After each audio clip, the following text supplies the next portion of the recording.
सोलापूर शहरातील मोहरम उत्सव हा केवळ धार्मिक सोहळा नसून सामाजिक सलोखा व श्रद्धा आणि परंपरेचे अनोखे प्रतीक मानला जातो.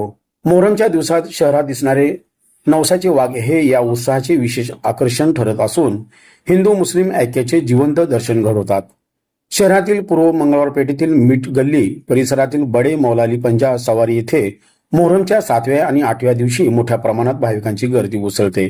अनेक हिंदू आणि मुस्लिम कुटुंबे आपल्या लहान मुलांना वाघाच्या वेशभूषेत सजवून बडे मौलाली पीरांच्या दर्शनासाठी आणतात. श्रद्धेनुसार अपत्य प्राप्तीसाठी काही दाम्पत्य बडे मौलाली पंजासमोर नवस करतात. नवस पूर्ण झाल्यानंतर जन्मलेल्या मुलाला वाघाच्या रूपात सजवून दर्शनासाठी आणले जाते.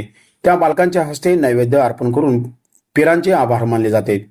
बडे मौलाली पंजाच्या दर्शनासाठी सर्व धर्मीय भाविकांना समान प्रवेश दिला जातो. त्यामुळे मोहरमच्या निमित्ताने धार्मिक सौहार्दाचे सुंदर चित्र पाहायला मिळते.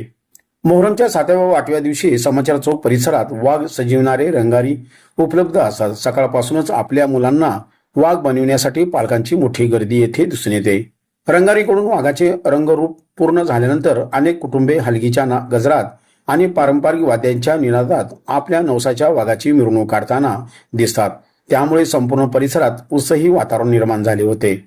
विशेष म्हणजे ही परंपरा केवळ एका पिढीपुरती मर्यादित राहिली नाही. अनेक दाम्पत्य सांगतात की पंजोबा, आजोबा, वडील आणि आता मुलगा अशा पिढ्यानेपिढ्या त्यांच्या कुटुंबात नवसाचा वाघ बनविण्याची परंपरा सुरू आहे.